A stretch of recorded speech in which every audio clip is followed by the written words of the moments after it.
तो वैसे I hope कि कल तक के आपके जो सारे टॉपिक्स थे बहुत सारे क्लियर होंगे। अब हम लोग एक नेक्स्ट टॉपिक चालू करने वाले हैं जिसका नाम है vector representation of coulomb law. इसमें हम लोग क्या करने वाले हैं कि अभी तक हम लोग सिर्फ फोर्स को वेक्टर फॉर्म में ले रहे थे, फोर्स को बहुत से हम वेक्टर फॉर्म में ले रहे थे। अब लोग डिस्टेंस को भी वेक्टर फॉर्म में लेने वाले हैं, जो दोनों चार्जेस के बीच का डिस्टेंस है उसको भी वेक्टर फॉर्म में लेंगे, साथ ही साथ हम लोग की जो डायरेक्शन है उसको भी हम लोग वेक्टर फॉर्म में लेने वाले हैं। तो इसके लिए देखो सिंपली क्या करना है आप लोगों को, जैसे हम लोग ये ग्राफ ले लेते हैं, ये ओरिजिन है, यहाँ पे दो पॉइंट हैं Q1 और एक Q2, इनका यहाँ से डिस्टेंस क्या मान लेते हैं R1, इसका R1 वेक्टर मान लेते हैं और इसको simply R21 vector R2 vector मान लेते हैं, ठीक है। अब इनके बीच का जो डिस्टेंस है इसको मैं इस तरीके से लिखता हूँ Q1 Q2। अब इनके बीच का जो डिस्टेंस है वो Q1 से Q2 चले तो भी सेम है और Q2 से Q1 चले तो भी सेम है, ठीक है। लेकिन Q1 से Q2 जा रहे हैं तो हम लोग एक पर्टिकुलर डायरेक्शन में जा रहे हैं और Q2 से हम लोग Q1 के लिए डिस्टेंस लेंगे तो हम नेगेटिव में लेंगे ना। जैसे मान के चलो दो ऑब्जेक्ट हैं, अब इस वाली ऑब्जेक्ट से इस वाली ऑब्जेक्ट का डिस्टेंस भी सेम है और इस वाली ऑब्जेक्ट से इस वाली ऑब्जेक्ट का भी डिस्टेंस सेम है, लेकिन इधर से हम लोग इधर चले गए तब यूं जा रहे थे, अब इधर से इधर जा रहे हैं तो हम लोग उस पिछली वाली चाल के नेगेटिव में जा रहे हैं। तो हम लोग क्या लिखेंगे, देखो इसको सिंपली क्या लिख रहे हैं, Q1 से Q2 का जो डिस्टेंस है उसको हम लिख लेंगे R12, ठीक है। और Q2 से Q1 के लिए जो डिस्टेंस है उसको हम लिख लेंगे R21, ठीक है। इन दोनों को हम लोग इक्वल ले लेंगे क्योंकि Q1 से Q2 का डिस्टेंस भी सेम यही है और Q2 से Q1 का डिस्टेंस भी सेम है, ठीक है। अब इनको मैं थोड़ा सा ऐसे चेंज करके भी लिख सकता हूँ, R21 इक्वल टू R12, ठीक है। अब हम लोग क्या करने वाले हैं वो आप लोग गौर से सुनिएगा। हम लोगों ने R12 इक्वल टू R21 लिख लिया, ठीक है, लिख दिया, सिंपल, कोई दिक्कत नहीं है। हम लोगों ने R12 इक्वल टू R21 लिख लिया, कोई दिक्कत नहीं है। अब इसको हम ऐसे भी लिख सकते हैं, तो फिलहाल के लिए इसको काट देते हैं हम लोग, इसको ऐसे ही रहने देते हैं। अब इनकी डायरेक्शन क्योंकि अपोजिट है तो R12 से हम लोग R2 हम लोग Q1 से Q2 जा रहे थे तो ये डायरेक्शन थी, तो ये डायरेक्शन इधर की साइड थी तो पॉजिटिव ले ली R12, ठीक है। अब हम डायरेक्शन लिख रहे हैं तो कैप लगा देंगे। अब इधर से हम लोग इधर जाने में क्या कर रहे थे, वापस आ रहे थे, तो इसलिए नेगेटिव का साइन लगा दिया R21 कैप, ठीक है। अब ये वाली जो चीज़ है वो आप देखो सॉल्व जब तक नहीं करोगे, थोड़ा सा कठिन टॉपिक है, जब तक आपके समझ में नहीं आएगा, तो इसको जरूर से एक बार घर पे बैठ के सॉल्व कर लेना। अब हम लोगों ने यहाँ पे ये चीज़ ड्राइव कर ली है कि R12 इक्वल टू माइनस का R21 कैप, ठीक है। यहाँ तक आप लोगों को समझ में आ गया। अब हम लोग सिंपली क्या करना है, फॉर सबसे पहले हम लोग फोर्स का फॉर्मूला लिख लेते हैं कि Q1 Q2 अपॉन R² और इधर R कैप, सिंपल। अब हम लोग क्या करने वाले हैं, F21 के लिए निकालने वाले हैं फोर्स। अब हम लोग F21 यानी कि force on charge two due to Q1, ठीक है। तो हम लोग के Q1 Q2 अपॉन, अब यहाँ पे डिस्टेंस क्या लेंगे हम लोग, 21 के लिए निकाल रहे हैं तो यहाँ पर डिस्टेंस भी हम R²21 ले लेंगे। डायरेक्शन क्या लेंगे हम लोग, डायरेक्शन भी हम लोग यही ले लेंगे। डायरेक्शन में हम देखो यहाँ पे भी हम लोगों ने R21 लिया है तो हम लोग यहाँ पे भी डायरेक्शन क्या ले लेंगे, हम लोग R21 ले लेंगे। डायरेक्शन हम लोग F21 ले रहे हैं तो यहाँ पे हम लोगों ने डिस्टेंस R21 लिया है तो हम लोग डायरेक्शन भी R21 कैप ले लेंगे, ठीक है। अब हम लोग निकालने वाले हैं F12 वेक्टर। अब इसमें भी देखो सिंपल के Q1 Q2 upon R² R cap, ठीक है। अब इसमें F12 है तो इधर 12 लगा देंगे और इधर भी 12 लगा देंगे, सिंपल सी चीज़ है। कोई दिक्कत यहाँ तक, बिल्कुल भी कोई दिक्कत नहीं है ये आप लोगों को, ठीक है। अब हम लोग क्या करने वाले हैं, हम लोगों ने देखा कि R12 किसके इक्वल होता है, R12 तो R माइनस R21 के इक्वल होता है, और हम लोगों ने देखा कि R12 जो डिस्टेंस है वो भी R21 के इक्वल होता है। तो हम लोग इस वाली जो इक्वेशन है इसको इक्वेशन 1 दे देते हैं, और सेकंड जो अब ये वाली जो इक्वेशन है ये जो आया है उसमें हम लोग इन वैल्यूज़ को पुट करने वाले हैं। तो F12 वेक्टर इक्वल टू के Q1 Q2, ठीक है, अपॉन R12 स्क्वायर को हम लोग क्या लिख देंगे, R21 स्क्वायर लिख देंगे, R21 स्क्वायर, ठीक है। और इधर जो R12 कैप है इसको हम लोग क्या लिख देंगे, माइनस R21 कैप। अब ये जो माइनस है ये यहाँ से हट के आगे चला जाएगा, तो अब हम लोगों के पास क्या इक्वेशन आई, ये वाली F12 vector equal to minus के Q1 Q2 upon R21 square और R21 कैप, ठीक है। हमारे पास इक्वेशन आ गई। अब इसमें तो हम लोग क्या देख पा रहे हो इन दोनों इक्वेशन में, F12, ठीक है, और F21।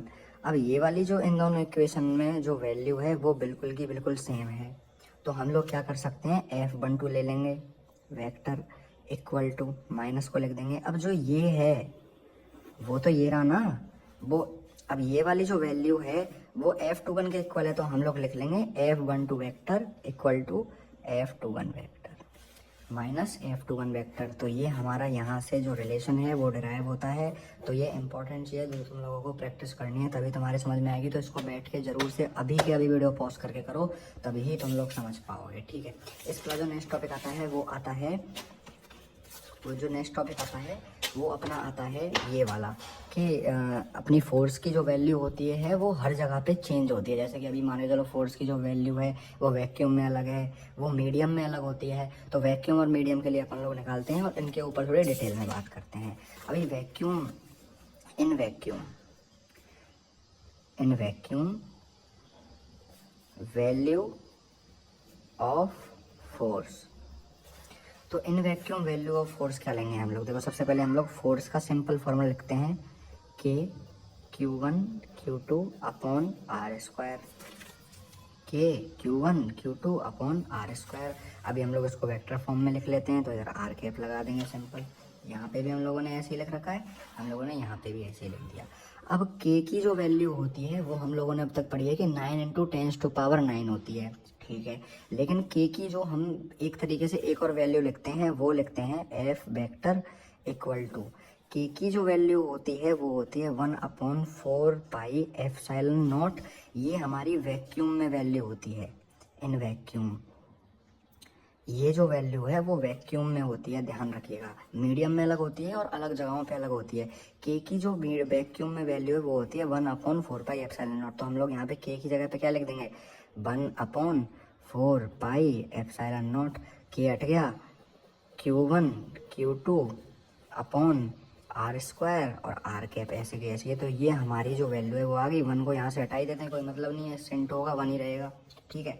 अब ये हमारी मीडियम में जो की है वो, सॉरी वैक्यूम में जो की है फोर्स की वैल्यू है 1/4 के Q1 Q2 upon 4πε0 R square R cap, ठीक है। ये हमारी फोर्स की जो है वो वैक्यूम में वैल्यू है। In medium value of force. अब हम लोग फोर्स की वैल्यू मीडियम में पता करने वाले हैं। तो मीडियम के लिए हम लोग एक सिंपल सा चेंज करेंगे, बस पहले फोर्स का फॉर्मूला लिख लेते हैं। ये होता है के Q1 Q2 upon R square R cap, ठीक है। अब एफ की वैल्यू हम लोग, अब यहाँ पे के की जगह हम लोगों ने वैक्यूम में तो क्या लिखा था 1/4πε0, लेकिन हम यहाँ पे के की जगह पे क्या लिखने वाले हैं, के = 1/4πε। यहाँ पे ये एप्सिलॉन है। अब एप्सिलॉन क्या होता है, एप्सिलॉन आप लोगों को एक चीज़ याद रखनी पड़ेगी, एप्सिलॉन होता है E0/ER। अब यहाँ पे E0 क्या है, E0 यहाँ पे है परमिटिविटी ऑफ फ्री स्पेस, और यहाँ पे ER है रिलेटिव परमिटिविटी, जो भी कह सकते हो आप, परमिएबिलिटी आप आगे के चैप्टर्स में पढ़ने वाले हो।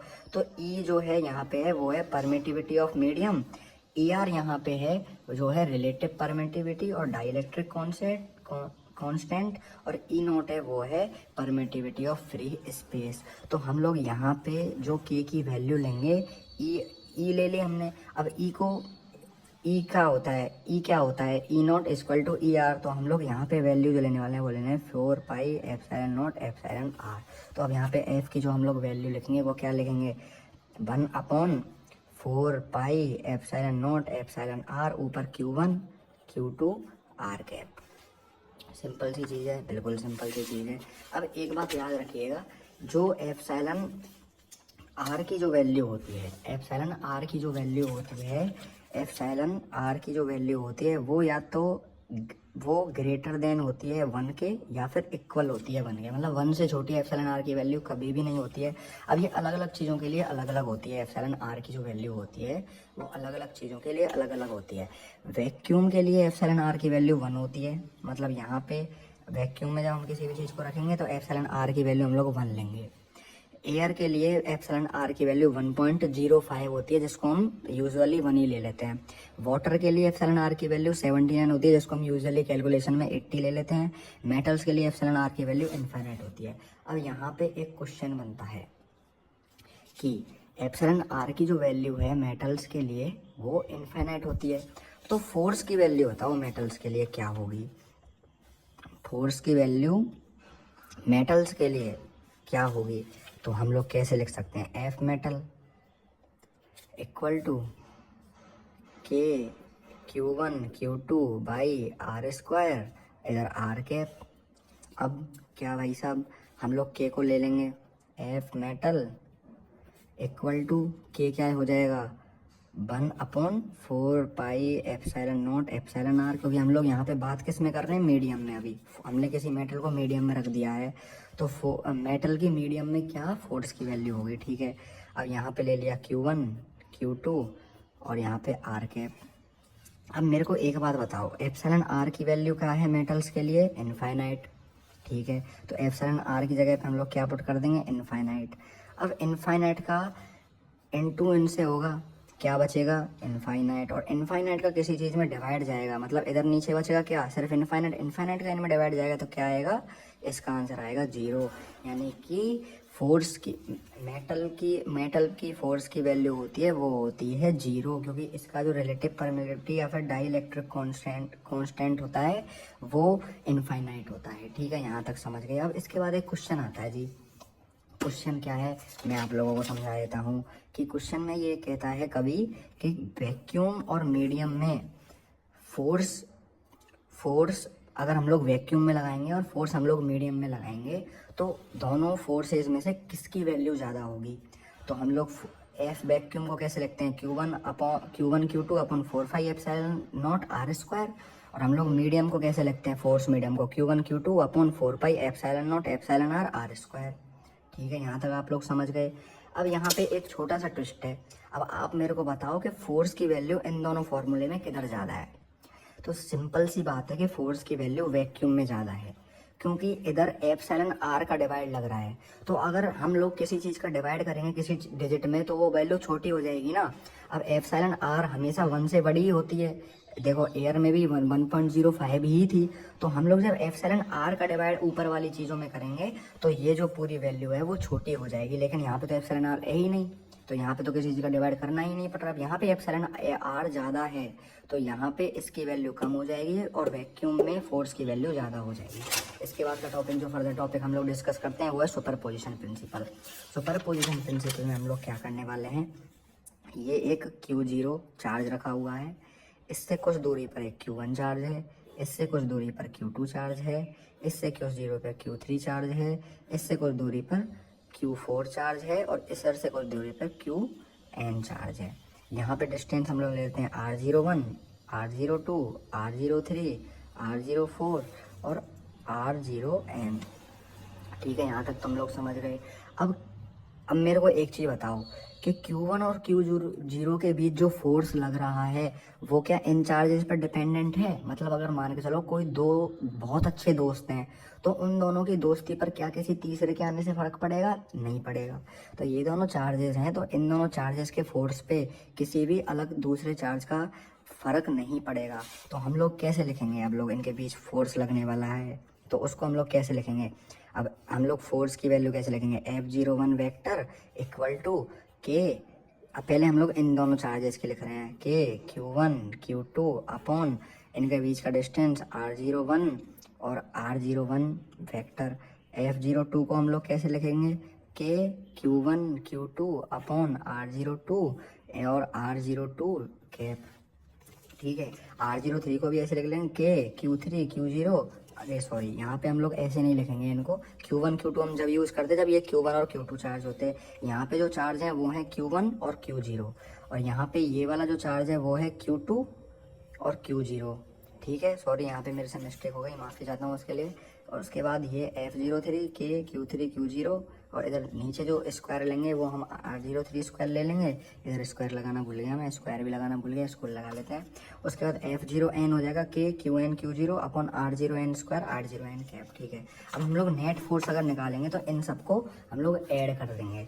तो F जो नेट है, फोर्स की जो नेट वैल्यू है वो क्या हो जाएगी, F जो नेट है वो हो जाएगी F01 vector, F02 vector, F03 vector dot dot dot plus F0n vector. ठीक है, हम लोग फर्दर इसको अगर खोल के लिखेंगे तो वो कुछ इस तरीके से हो जाएगा, F vector equal to K Q1 Q0 upon R01, मतलब ये वाली जो वैल्यू है वो इधर पुट कर देनी है, तो ये फर्दर फॉर्म में लिख जाएगा। अब एक न्यू चीज़ मैं आप लोगों को सिखाना चाहता हूँ, इसे समेशन फॉर्म में हम लोग कैसे लिखेंगे। समेशन फॉर्म में लिखने के लिए देखो मैं आपको इधर एक पन्ने में समझाता हूँ, समेशन फॉर्म में हम लोग इसको कैसे लिखेंगे। देखो सबसे पहले क्या करो, ये वाला फॉर्मूला है सर जी, ठीक है, इस वाले फॉर्मूले इधर लिख लेता हूँ पहले। तो F इक्वल टू समेशन का साइन लगा दो, समेशन का साइन लगा दिया। अब इस वाले फॉर्मूले में आप लोग ये देखो, बस इस वाले फॉर्मूले में आप लोग ये देखो क्या क्या चीज़ कॉमन है। यहाँ पे K सिमिलर है तो K लिख दिया, ये वाला Q सिमिलर है Q लिख दिया, Q0 Q0 Q0 Q0, ठीक है, सब में सिमिलर है Q0 तो Q0 भी लिख दिया अपॉन यहाँ पे क्या R। अब यहाँ पे ये जो है R0, यहाँ पे क्या सिमिलर है R0 cap R0 cap R0 cap R0 cap, बस 1 2 3 यही तो डिफरेंट है। तो जो सेम है सेम को यूं की तुम लिख दो, R0 कैप लिख दिया। नीचे क्या क्या चेंज, नीचे क्या क्या सेम है सब में, R0 square R0 square R0 square R0 square, तो नीचे भी R0 का स्क्वायर हम लोगों ने लिख लिया। अब डिफरेंस किस किस में है, यहाँ पे 1 आ रहा है Q के बाद, यहाँ पे Q के बाद 2 आ रहा है, यहाँ पे Q के बाद 3 आ रहा है, यहाँ पे Q के बाद n आ रहा है। तो इसकी जगह पे हम लोग सिंपली लिख देंगे I की मतलब है कि यहाँ पे हम लोग कुछ भी लिख सकते हैं, 1 लिख सकते हैं, 2 लिख सकते हैं, 3 लिख सकते हैं। यहाँ पे भी R01 कैप में, यहाँ पे भी 1 2 3 अलग अलग वैल्यू चेंज हो रही है तो I लिख देंगे। यहाँ पे भी हम लोग I लगा देंगे क्योंकि नीचे भी 1 2 3 ये आ रहा है तो हम लोगों ने I लगा दिया। अब इधर हम लोग क्या करने वाले हैं, इधर हम लोग लगाने वाले हैं अब इस एप्सिलॉन, मतलब सॉरी ये जो समेशन है इसके ऊपर हम लोग लगाने वाले हैं अब लिमिट। तो I इजिकल टू 1 से लेके n, सीख गए लिखना आप, ये चीज़ जो है वो लिखना सीख गए कि हम लोगों ने ये चीज़ कैसे लिखी, ये चीज़ हम लोगों ने कैसे लिखी। दोबारा समझाता हूँ, जो कुछ भी सिमिलर है उसको सिमिलर लिख दो। Q सिमिलर था Q सिमिलर लिख दे, Q0 सिमिलर था। तो मैं इस चीज़ को एक और बार तुम लोगों को समझा देता हूँ कि इसमें क्या होता है। तो बेसिकली हम लोग क्या करेंगे इसमें, सिंपल सी चीज़ कि जितनी भी ये चीज़ें लिख रही हैं इनमें से जो भी चीज़ कॉमन है उन सबको कॉमन ले लेंगे। जैसे कि इस वाले फॉर्म में से F वेक्टर इक्वल टू, यहाँ पे हम लोगों ने समेशन फॉर्म ले लिया, समेशन फॉर्म को थोड़ा सा बड़ा ले लेंगे, ठीक है। अब यहाँ पे K कॉमन है सब में, K ले लिया, Q कॉमन है सब में, यहाँ पे Q ले लिया, Q0 भी सब में कॉमन है तो Q0 ले लिया, ठीक है। R0 कैप भी सब में कॉमन है तो R0 कैप ले लिया, अपॉन में R0 स्क्वायर भी सब में कॉमन है तो R0 स्क्वायर ले लिया। अब यहाँ पे जिस जगह पे डिजिट चेंज हो रही हैं वहाँ पे हम लोग I लगा देंगे, सिंपल सी चीज़, वहाँ पे हम लोग I लगा देंगे। अब I का मतलब है, अब यहाँ पे हम लोग इस I का मतलब है कि 1 2 3 4, अब यहाँ पे हम लोग ये लिखेंगे I इजकल टू 1 से लेके n, ये हम लोगों ने लिमिट लगा दी। तो ये समेशन फॉर्म है। अब आप लोगों के लिए क्वेश्चन है, ये जो वैल्यूज हैं उसको आपको समेशन फॉर्म में लिखना है। यहाँ पे ये जो वैल्यूज ये जो लिख रहा है इसको समेशन फॉर्म में लिखना है। सिंपल क्या करना, जो चीज़ फॉर्मूले में है उसको लेते जाओ लेते जाओ लेते जाओ लेते जाओ लेते जाओ, सिमिलर चीज़ को लेते जाओ, और जो डिजिट जहाँ पे चेंज हो रही है वहाँ पे I लिख देना, सिंपल। उसके बाद देखो मैं आप लोगों को बताता हूँ, ये अभी हटाते हैं फिलहाल के लिए।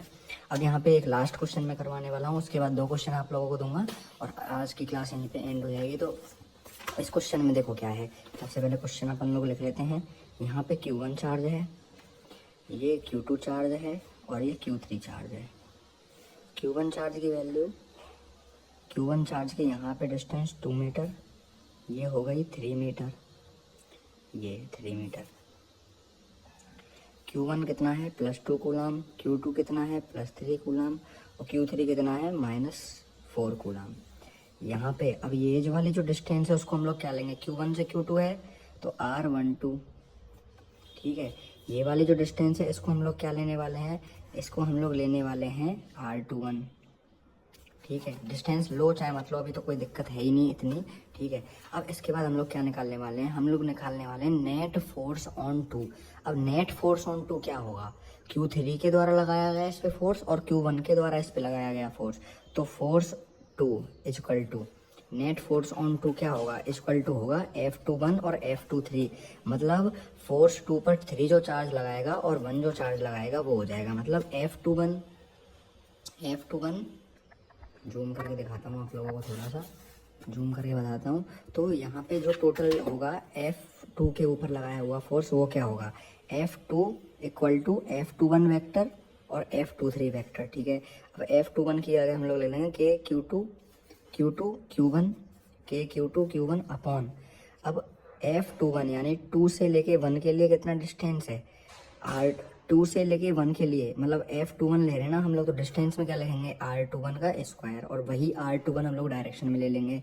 उसके बाद F23 यानी 2 के लिए Q3 यानी कि हम लोग क्या ले रहे हैं F23, तो डिस्टेंस भी R23 का स्क्वायर और R23 की आप डायरेक्शन ले लेंगे, ठीक है। सिंपली 9 × 10⁻9 K की वैल्यू पुट कर दी, Q2 कितना है 3 कूलम, Q1 कितना है 2 कूलम, ये ले लिया और आई कैप। अब यहाँ पे मेरे को एक चीज़ बताओ, Q1 यहाँ पे हम लोग क्या फाइंड कर रहे हैं, force on two due to 1, force on two due to 1। तो Q1 चार्ज ऐसे अपने पास खींचेगा या फिर रिपेल करेगा, अब क्योंकि ये प्लस है तो इसे रिपेल करेगा, Q1 चार्ज को रिपेल करेगा। तो यहाँ पे हम लोग प्लस आई कैप ले लेंगे क्योंकि एक्स डायरेक्शन में रिपेल कर रहा है तो प्लस आई कैप ले लिया, प्लस K की जगह पे 9 × 10⁻9, Q2 कितनी है, Q2 है 3 कूलम और इधर Q3 कितना है -4 कूलम, यहाँ पे ले लिया। अब ये आप मेरे को बताओ, यहाँ पे हम लोग निकाल रहे हैं force on charge 2 due to 3, यानी कि 3 अब 2 पर किधर की साइड चार्ज लगाएगा, वो अपने पास खींचेगा फिर रिपेल करेगा। अब क्योंकि ये -4 है और ये +3 है तो दोनों के अलग अलग नेचर हैं, तो Q3 इसे अपने पास खींचेगा यानी अपनी साइड खींचेगा, तो यहाँ पे आई कैप आ जाएगा प्लस का, अपॉन में 9 है, ठीक है। यहाँ पे सिंपल कैलकुलेशन करके जो इसका आंसर आएगा वो आ जाएगा 25.5 × 10⁻9 आई कैप न्यूटन, ठीक है। अब आप लोगों के लिए जो होमवर्क के लिए क्वेश्चन है वो ये है, net force on charge Q1 और net force on charge Q3। अब सिंपल मैं तुमको एक हिंट दे जाता हूँ हल्की सी, net force on charge Q1 हम लोग निकालेंगे, फोर्स ऑन 1 Q1 निकालेंगे, तो हम लोग क्या निकालेंगे, force on charge 1 due to 2 plus force on charge 1 due to 3, क्योंकि दोनों चार्जेस पे फोर्स लगाएंगे तो दोनों चार्जेस का फोर्स निकालेंगे। और Q3 के लिए हम लोग क्या लिखेंगे, F3 total equal to force on charge 3 due to 1 और force on charge 3 due to 2, ठीक है। अब तुम लोगों को इसमें ये फॉर्मूला पुट करना है, डायरेक्शन देखनी है खींच रहा है या फिर रिपेल कर रहा है, उसी के साथ अब ये यहाँ पे जो भी यूज हो रहा है डायरेक्शन के लिए, डायरेक्शन का जो आर कैप तुम लोग लिखोगे उसमें भी तुम्हें यही डिजिट यूज करनी है और जो डिस्टेंस तुम लोग लिखोगे उसमें भी तुम्हें यही डिजिट यूज करनी है। सिंपल तुमको बस मैथमेटिक्स का यूज करना है और इन दोनों के आंसर मेरे को चाहिए अभी के अभी आप लोगों की नोटबुक में। तो ये आज की वीडियो कर लेगा, चैनल को सब्सक्राइब कर देना। मिलता हूँ आपसे नेक्स्ट क्लास में, तब तक टेक केयर एंड बाय। ये पार्ट 3 था, पार्ट 4 पार्ट 5 और भी बहुत सारे पार्ट आने वाले, तो मैंने वजह से सिलेबस कंप्लीट होना। चलिए फिर वीडियो को एंड करते हैं, take care and bye bye.